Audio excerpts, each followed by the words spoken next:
So, hello there, welcome back to Armored Core 6 Fires of Rubicon. Holy hell, I actually said it right for once. Today, we'll be wrapping things up. Last time we got the choice between two endings, meaning that we now need to replay the game in order to get the second one. However, the devs knew that playing through the exact same game again would be pretty annoying, so they put in some surprises for us. Of course, we start things off with child murder, like always. After that, we reach the dam again. This mission goes just as you would expect. You, Volta and Iguazu destroy the first few generators and then you head on over to the next few. However, you suddenly get a call from the Liberation Front who want you to deal with the red guns. Now you get to choose, go on with the mission like you normally would or take on 2 ACs and get paid double the money. Of course, since I kinda have to, I decided to accept the offer, which turned all of the Liberation Front's MTs into my new allies. But in all honesty, I don't really think this is going to be too difficult. Okay, I guess I should take them seriously. I'll use White Stalker for this one. Let's try that again. Alright, I'm done. Get the cheese. Wrong cheese, man.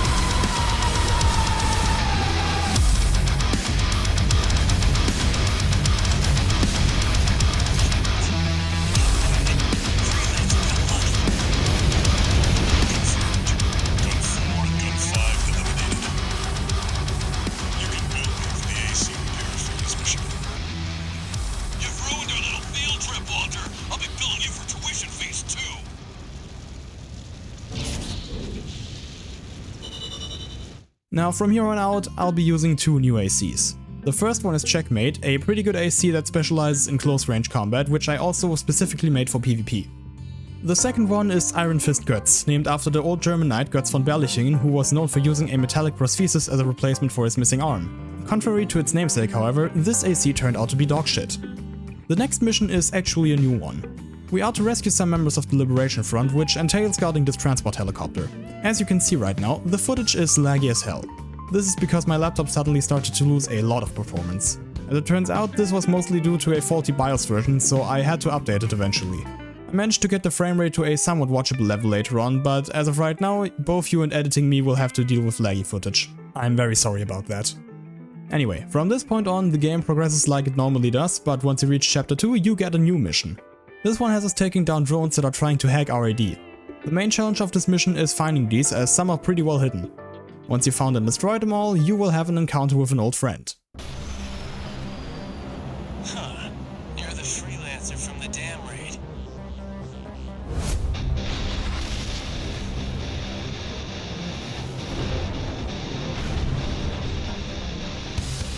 And here I thought I'd just make some extra scratch. Guess I can settle the score at the same time. You see the coyotes, that's the too. Don't forget to smell. Yep, Iguazu's back. This could be a pretty easy fight, but these unidentified machines show up, making things a little bit more difficult. Oh, by the way, if you remember, these are the assholes from the first episode who can turn invisible. After they're down, we turn our attention to Iguazu again and manage to beat him. However, we were roughed up pretty bad. Götz just wasn't really cutting it. So it was time for a redesign. I now present to you Götz Prime. He is still not perfect, but at least he's good enough. The next mission has us assassinate Swinburne again. If you remember the last time we did this, he made an offer for us to spare him. So what happens if we actually accept it? Such as the Oathbringer's due. Pay the sons you call. Now we have to deal with Rokumonsen, an AC pilot that speaks exclusively in haiku. After he goes down, we get a reward from Arquebus for saving Swinburne, and we could move on, but I'm not done with him yet. Let's throw our morals aside for the moment and kill him after we accept his offer. You're quick on the uptake, aren't you? Splendid.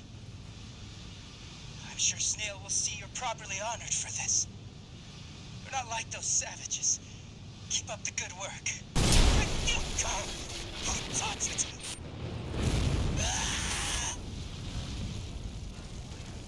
Confirmed. Target destroyed. I have a question. The way you dealt with him, did Walter teach you that? The next mission is once again a new one. We have to take down some LCs and an HC for the Liberation Front. We're getting a lot of jobs from them right now, it seems. Next up, we have to infiltrate the wall and take down another HC. But before we do that, we turn around right here and take down this hiding AC pilot. After regular story progression, we get a new job from the RLF. We have to take down 2 high-ranking independent mercenaries who are attacking the Gallia Dam complex. This mission is pretty difficult. Even though he is specially made for AC vs AC fights, Checkmate was struggling quite a lot. Then again, I'm fighting against 2 ACs simultaneously, so that might explain it. And just as I finish off the last one, we get another visitor. Do you read me, Raven? Your master must be an impressive pilot to take on the two at once.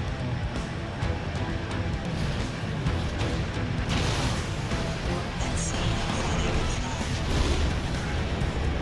On borrowed wings. How many times do we have to teach you this lesson, old man? After taking down Nightfall Raven again, we enter chapter 4 and reach depth 1. In order to progress to the next one, we need to get past the Enforcer and Iguazu again, but once we arrive, Iguazu is nowhere to be found. Instead, we get ambushed by the contract killer Cold Call, so essentially Agent 47 of Armored Core, who was hired by Iguazu to kill us. He goes down pretty fast though, so not really that much of a change. After that, we get to another choice. This time I'll ambush the Vespers because I already took out the Red Guns last time. In this mission we're going to be accompanied by Middle Flatwell, a key figure of the RLF. He eventually had to bail due to heavy damage to his AC, but at that point his presence didn't really make a difference anymore. Afterwards we go down further and fight Rusty again. This time, about halfway through the fight, Flatwell comes in and tries to stop Rusty from killing us. However, he soon switches sides as he realizes that we are way too big of a threat for them. From here, everything goes like it normally would. At least until we get to the last choice of this playthrough. We choose to betray Carla, which has us fight both her and Chatty. The fight is pretty challenging, especially because of all these missiles and the bazooka that Chatty has, but we eventually manage to win. But now with Carla dead, we need to stop the Xylem from crashing into the vascular plant.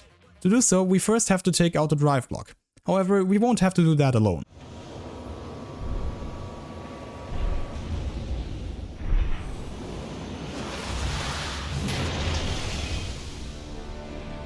It looks like the guest of honor's here. Hey, buddy. Never thought I'd be rubbing shoulders with the liberator of Rubicon.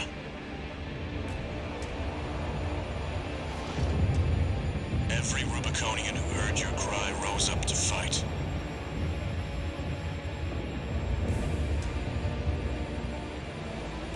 Let's show them there's a future for Rubicon beyond these scorched skies. During this mission we fight another smart cleaner. However, this one goes down pretty fast with the help of Rusty. Afterwards he takes off in order to deal with Arquebus' fleet, which we would normally have done and breach the Carmen line.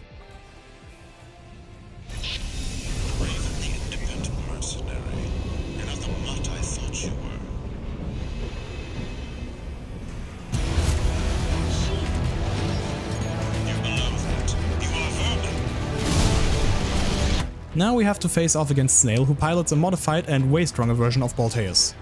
Fun fact, you can actually fight Snail in the previous mission. However, nothing forces you to do so, yeah, I just ignored him there.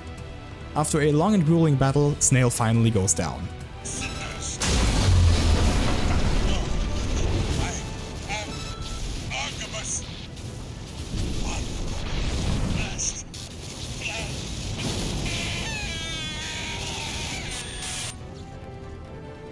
You know, the English voice actor did a pretty good job with that scream and all, but let's hear what it sounds like in Japanese.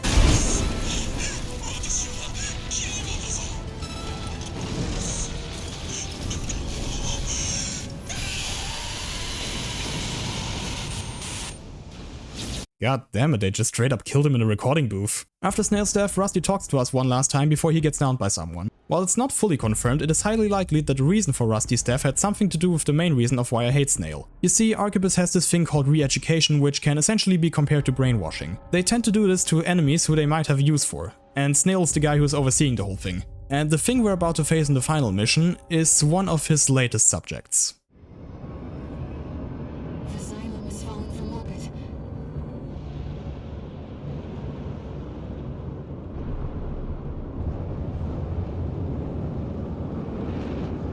The coral's safe. Rubicon's safe.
So, the Coral is saved, Rubicon is saved, and we're done.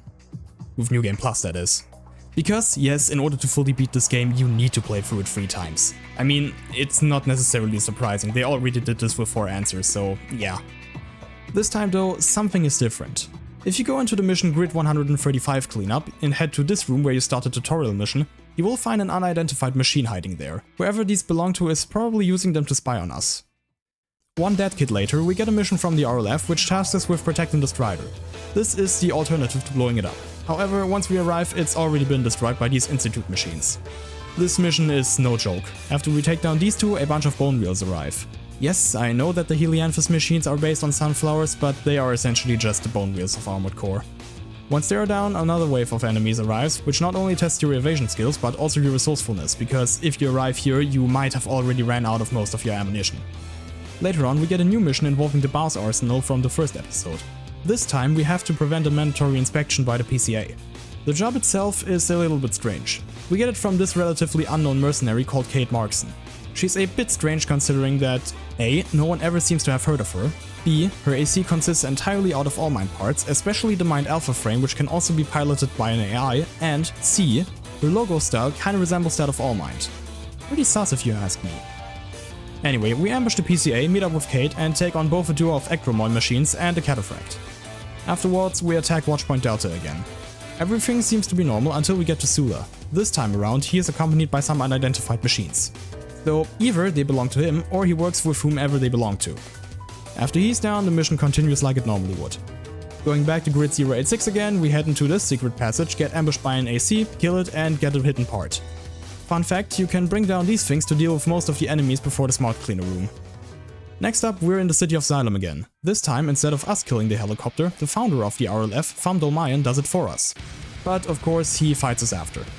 During the fight, we learn of something called Coral Release, whatever that may be, and that Dolmayan, just like us, also has a lady in his head. Or at least he talked with her. Right now, they don't really seem to have contact. However, since this is a boss fight, I do have to deal with him. Our next mission comes from All Mind, who wants us to blow up some transports carrying Coral. Towards the second half of the mission, we hear that Kate is also helping us, but we don't actually see her. Pretty strange. I mean, if we don't see her, then how the hell are we supposed to know that she's here? And now, it's time for a brief detour. Starting with the second playthrough, All Might gives you access to a new section of the arena. She's developing her autonomous Mind Series AC and wants us to engage it in combat and gather data to improve it. Aside from fighting Mind Alpha, Beta and Gamma, we also find some other ACs in order to collect data. On the third playthrough, however, you slowly get access to the last 4 fights, being against Nightfall, Steelhaze Ortis, Walter's Ibis Series, and a special Coral-powered AC. This arena section won't be as long as the last 2, but I still want to include it, so here you go.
Our next job is once again from All Might, who wants us to kill V3 O'Keefe, a former ally of hers and a second-gen augmented human, who now betrayed her and is trying to stop the so-called release project. During the briefing, All Might shows us a graphic that contains a bunch of pilots from different generations, while saying that there are only a handful of pilots who could help her. Said pilots are marked in red. But let's look at them for a second. If you look at the C4 part of the graphic, we see ourselves, C4621. We also see someone in C1. The only Gen 1 augment we ever met during the story was Sula, so that's probably him. The name in the C3 part could be O'Keefe, and if that's the case, it should actually be under C2. Maybe it's an error. But there is a second name in C4, C4769. We never actually met someone with that name, though we did encounter a pilot who, like us, is also a Gen 4. Anyway, we kill O'Keefe and head for the Coral Convergence.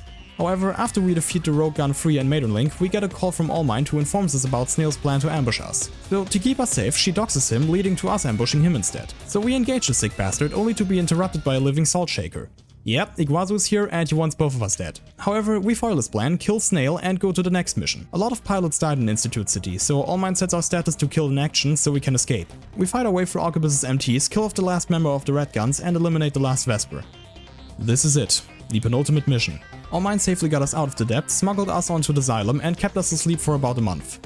In the meantime, Arquebus restored the vascular plant and now Carla and Walter want to crash into it with the Xylem. Allmind instructs us with taking out parasite modules in order to take over the Xylem. In the meantime, she is fighting outside against both Carla and Walter and eventually kills them. We end the mission with a hacking battle against Chatty and claim the Xylem for ourselves. And now, we only have one last mission. Coral Release.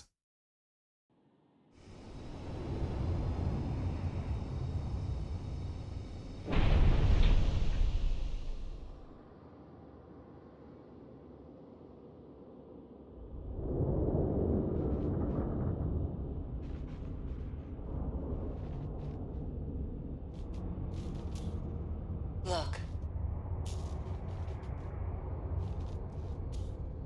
The coral siphoned by the corporations is beginning to resonate. Augmented Human C4621. Raven, your role has come to an end.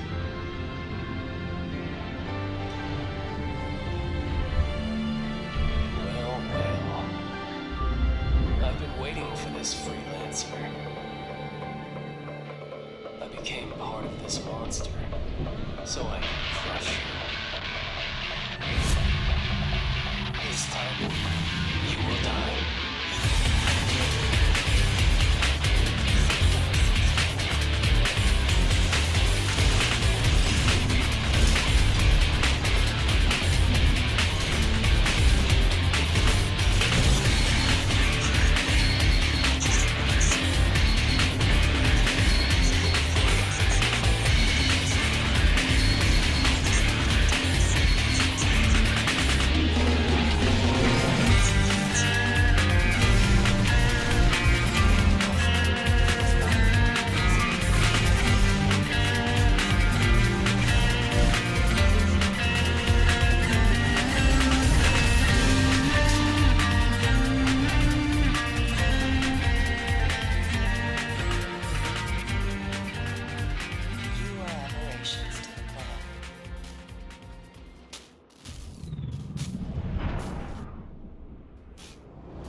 Irregulars.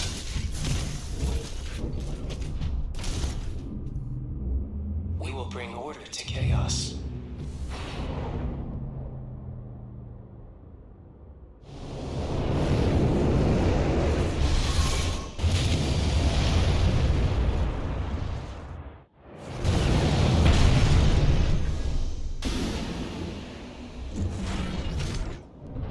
I'm with you, Raven.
Overcome my past.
Humanity.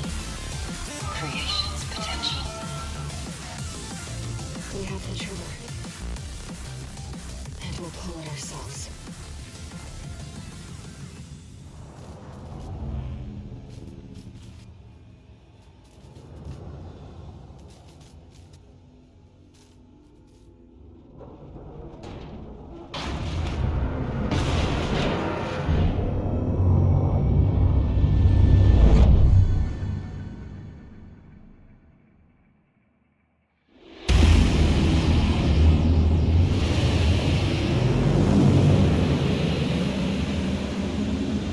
It's beginning. Always. Isn't it beautiful?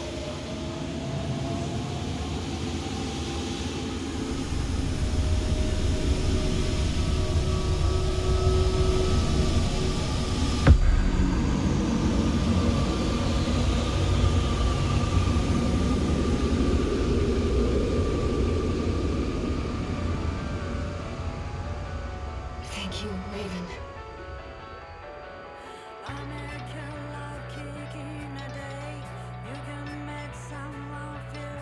And we're done for real. Our journey on Rubicon has finally come to an end, and I can give my laptop some rest before it starts to enact the fires of summer heat. Bye.